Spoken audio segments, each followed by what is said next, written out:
Hello and welcome back to Red Tool House. I'm Kelly if you're new, and today I just wanted to walk around and show you a little bit of what's going on here at the farm. We are once again in between showers, so I wanted to quickly come out and just see some of the progress in the garden, also some of the things that are popping up in the landscape.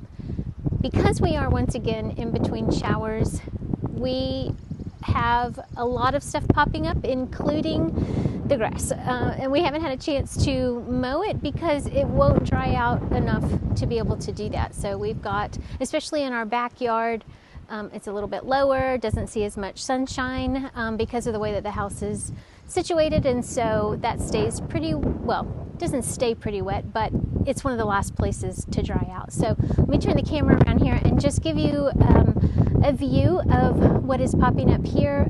It's so beautiful. This is my favorite time of year. Well, one of my favorite times of year.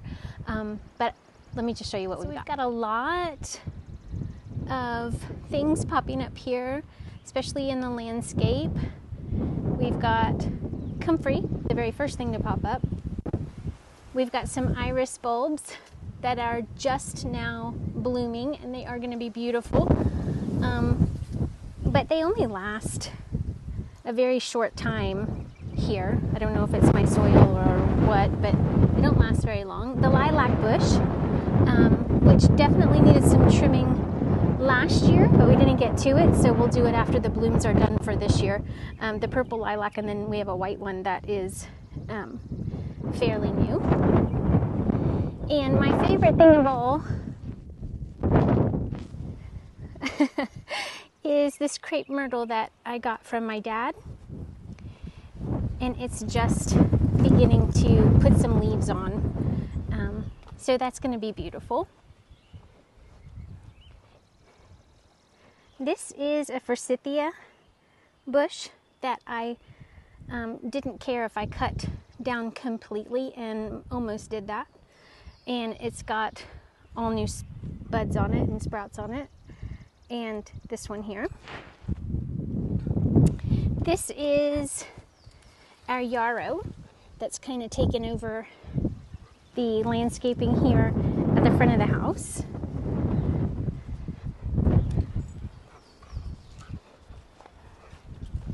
Come on, let's go.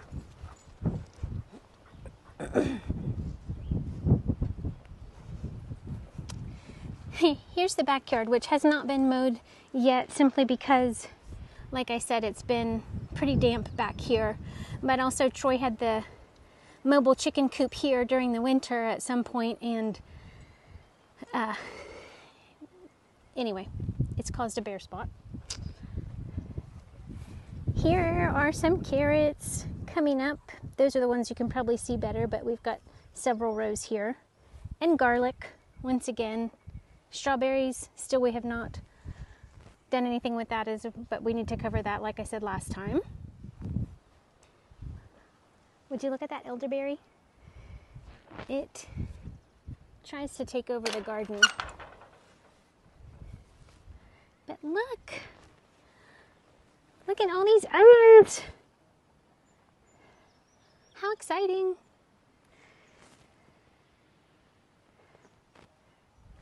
So it's been a week since I showed you guys last time.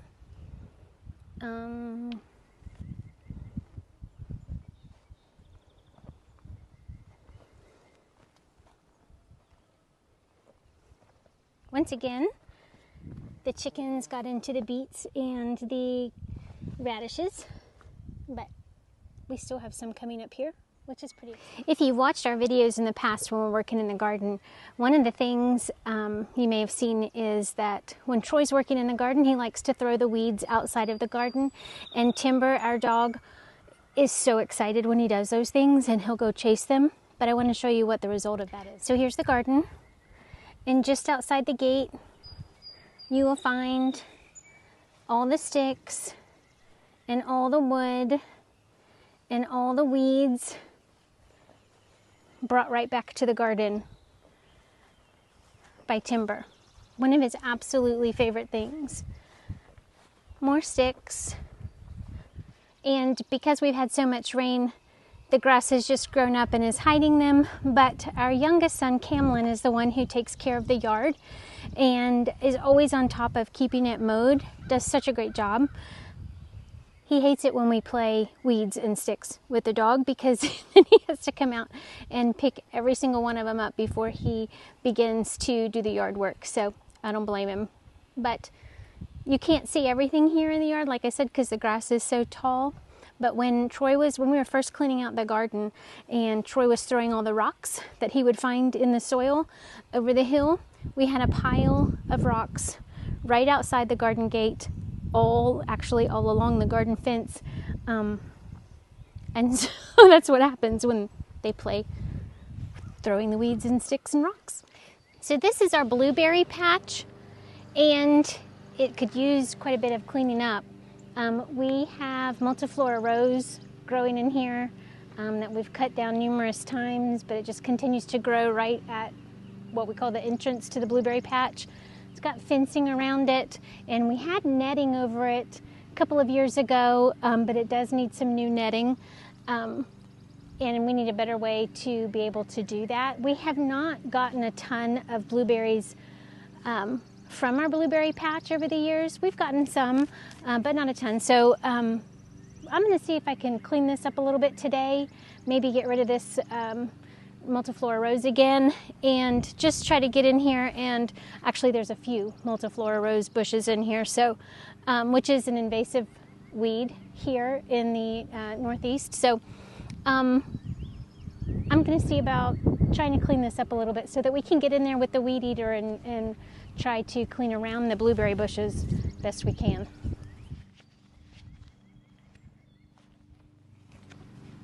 These things are vicious. So I don't know if you can see those thorns, but oh my word, these gloves don't seem to help. And it's been quite a while since I've had to mess with these thorns. When we first bought the property, we had a lot to mow over and try to eradicate. But that's been a while, and I know that Troy has done most of the maintenance in trying to keep the ones that were in the way mowed down. And I know he's cut this one down many times, but it's been just a bit, so it's gotten out of control.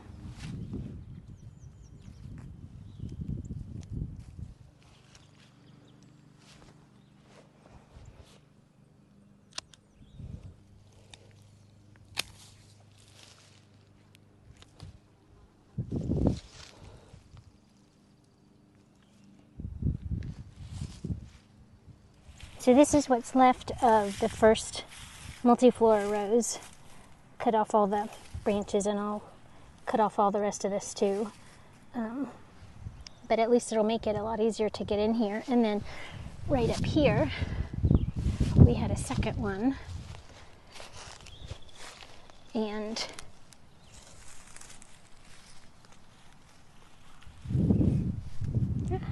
that's what is left of that one.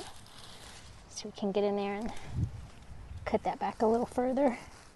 So we had 12 blueberry bushes in this blueberry patch at one point, and although it's difficult to see in this video where they were or how many are there now, there were 12, and now we've got 7, and we have replaced a couple in the past, and looks like we need to replace some more eventually, but this is what we have left. The blueberry patch is on the hillside here, just beside of Troy's road that he goes up to. The orchard is up there, and also the mobile coop. So this is on this hillside here, and we had 1, 2, and then a third row up here, and 4 plants per row. And so it looks like we've got 3 on the back row, and then 2 on each of the middle and front row here. And so they have a lot of blooms on them. And I would like to get some netting on them. I know they are quite overgrown and need to be trimmed quite a bit. And it's my hopes that we can get to that this year before spring of next year.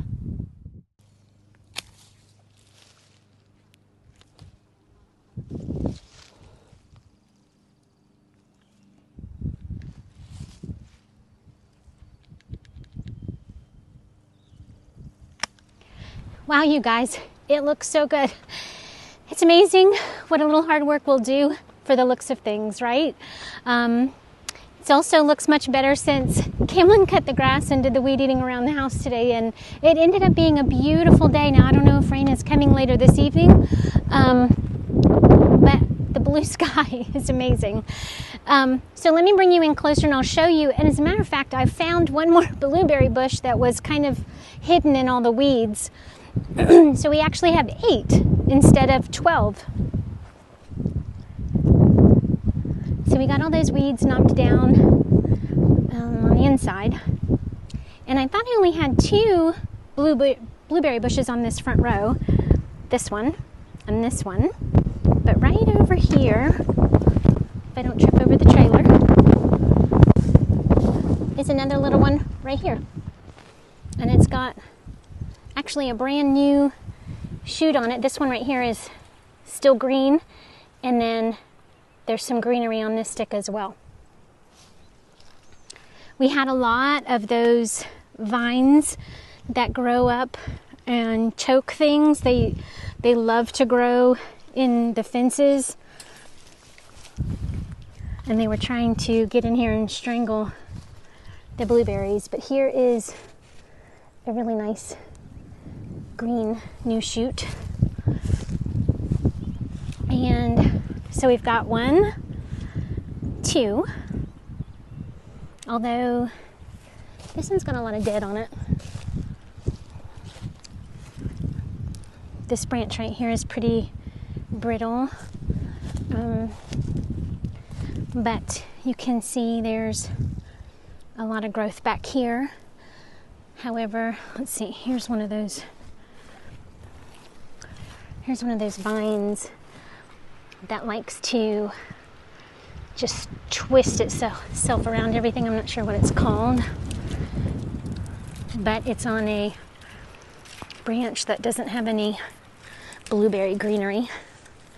And a lot of that I actually weed-eated at the bottom.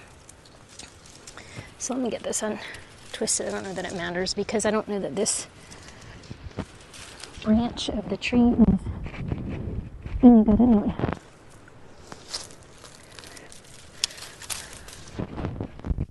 It's growing.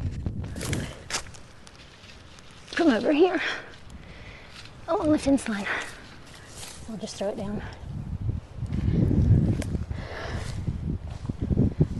But here is on this one, I've got the main trunk here, but this is all new.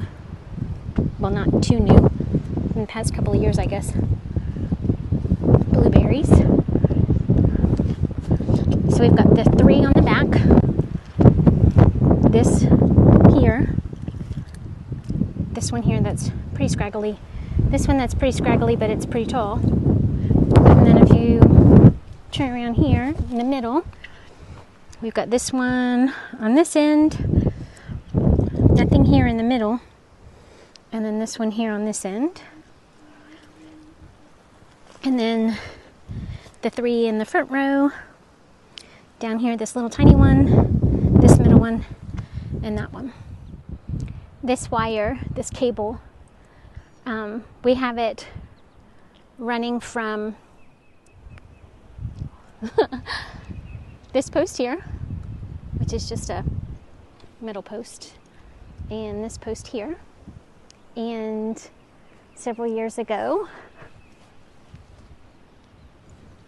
when we had these netted, this was more taut and much higher.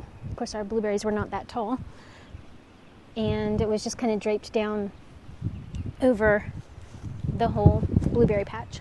So here is my box of briars, multiflora rose, and some other weeds as well. But once I was chopping it off and laying it in the grass, I knew I was going to have to pick it up because Camlin was going to be coming soon, and it was laying in a pile right over here. And that's why I was cutting them in smaller limbs, was because I wanted it to be more manageable to carry, but I knew it was going to be too big, the size that I was cutting them. So I thought, you know what, I'm going to put them in a box, cut them small so all the branches aren't sticking out everywhere, and I can carry this box much easier. And maybe next campfire we will burn them.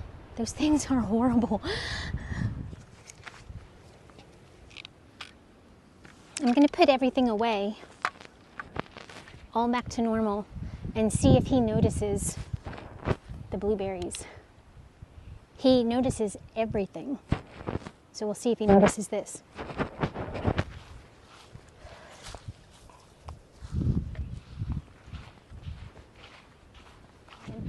I think he's going to be pretty excited about this because that's typically his job, is taking care of the blueberries, and for one reason or another, I don't know why, he's not passionate about the blueberries. I am a little more so, and really, really want those to succeed.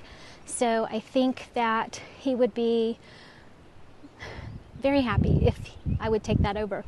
So we got that all cleaned up, and it looks great. I'm so excited. I think one of the reasons he was always in charge of doing that was because he was afraid I was going to get a little overambitious with the weed eater. And when they were much smaller, I didn't want to take one out because I have been known to do that.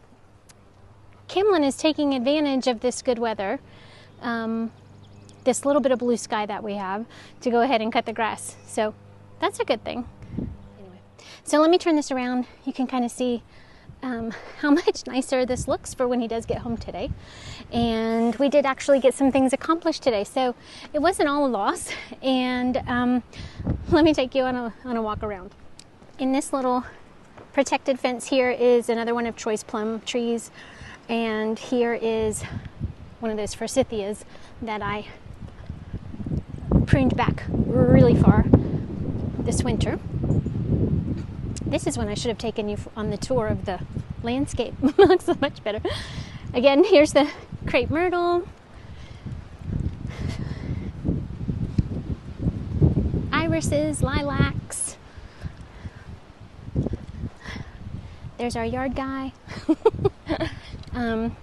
This is a tree that that Timber decided to bring up over the hill since all of his sticks were gone because of mowing. Oh my goodness, this looks so much better. I'll take you into the grow tent real quick and let you see how those are doing. Not so good.